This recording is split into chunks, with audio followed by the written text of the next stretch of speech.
The volume before you, titled Portrait, is my autobiography told through pictures and texts made by me.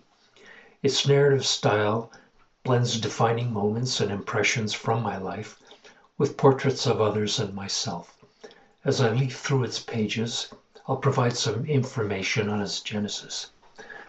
The project that became Portrait began in late 2018, before the COVID-19 pandemic, with candid street portraits, photographs of individuals going about their day, sometimes locking eyes with me.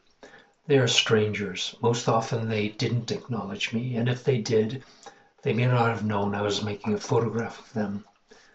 During the pandemic, when few people were out, and those who were tended to be suspicious and potentially hostile, I was forced to change my practice. Most of the images in my book, therefore, are posed portraits. I'd approach a person I thought would be compelling and accessible and ask to make a portrait. I'd show them my Instagram feed and offer to send them the final image if they wanted it. About 85% agreed to pose, and I'd say about a third requested their portrait, which I fulfilled. After the first attempts at approaching a stranger and asking to make their portrait, my nervousness wore off. I had confidence in my project and in my ability to convince prospective collaborators. Once they saw my work, a swell of enthusiasm usually developed that carried through to the photo shoot. Each session involved a series of photos made in quick succession, within 5 minutes or so. I'd single out the best image for consideration to be included in the final version of the project. Of all the portraits I made, perhaps 60% landed in my book. A few of the images are of friends and family. What was I looking for in subjects? Moderate ego springs to mind, although I'd stretch that criterion to allow for other factors, all based on a quick read. Intensity, energy, colorful personality, introspection, my sense that the person was willing to be coached, etc. Often I was spot on, sometimes I wasn't. My instruction to the subject was simple, direct, and consistent. Look wherever you want and be emotion neutral. My objective was to encourage the person to relax so as to lower her or his guard for me to get behind the performative aspect of our interaction. With the subject displaying little or no emotion, the viewer searches more intently for expression in the eyes. I wanted at least one eye to be in focus.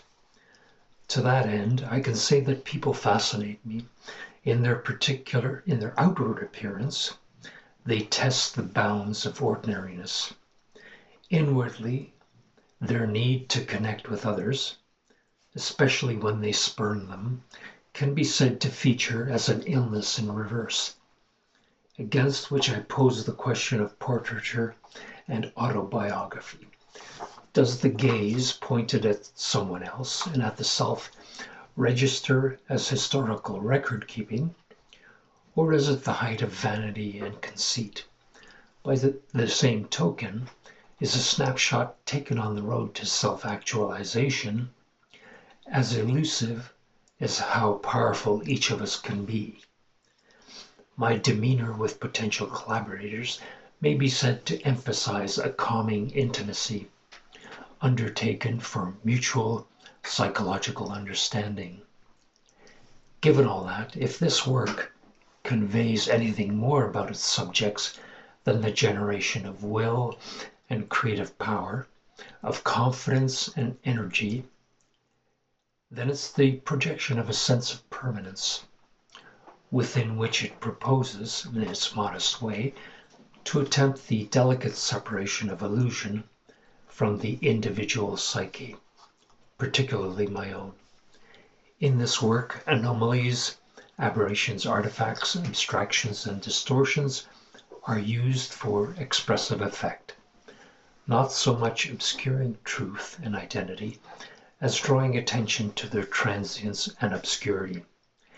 To help facilitate its broadly decentered approach to storytelling, I manipulate light at the camera lens with a pair of eyeglasses, much as a painter brushes light-charged pigment onto the canvas, so that the viewer may absorb the artwork as an experience affected by chance and accident, all of which makes the conceit that photography is the art of painting with light come vividly into focus, literally.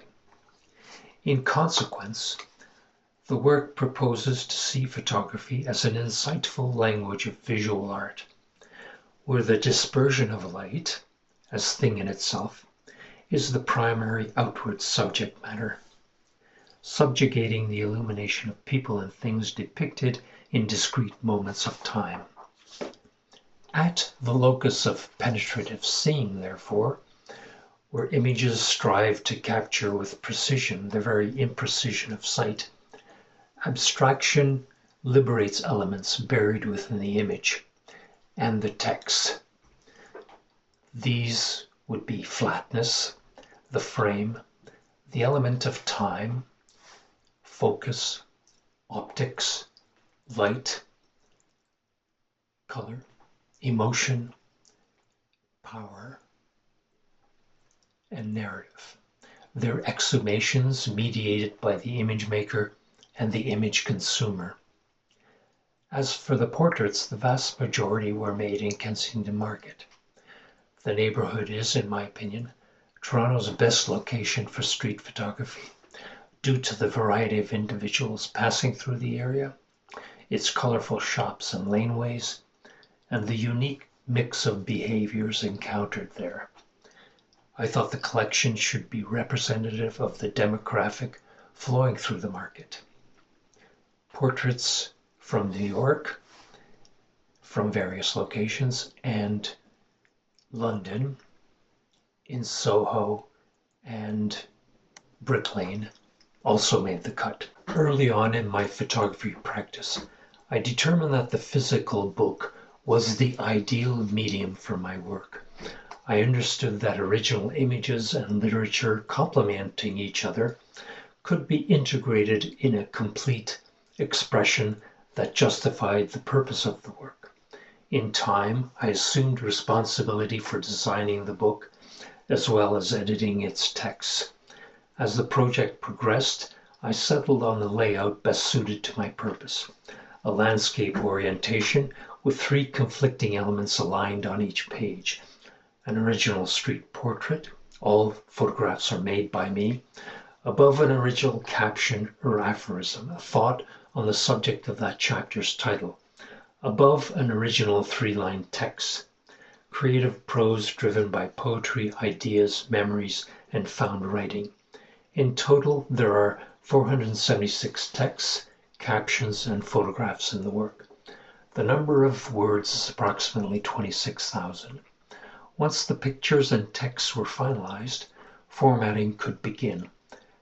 Careful consideration was given to the layout, that is, the selection of the photos, page by facing page, their sequencing and rhythm in the chapter and overall, the technique of mirroring in image and in text, eye contact versus non-eye contact photographs, color as opposed to black and white pictures, the specific type and size of font, chronology in the narrative, the story arc within each chapter and within the entire work, etc.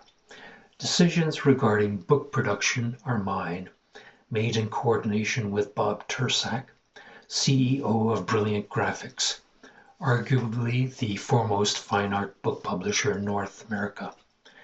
Together we finalized the book's look and feel. Physical attributes and other relevant details may be found in the transcript. My intention was always to include a section of self-portraits, as the work is an autobiography. That decision gained urgency when my health took a turn for the worse.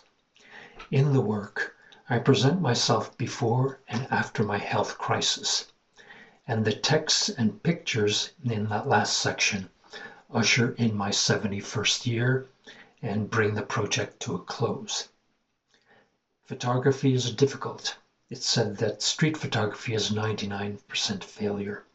I wouldn't disagree with that. Literature, I'd say, is even harder than that.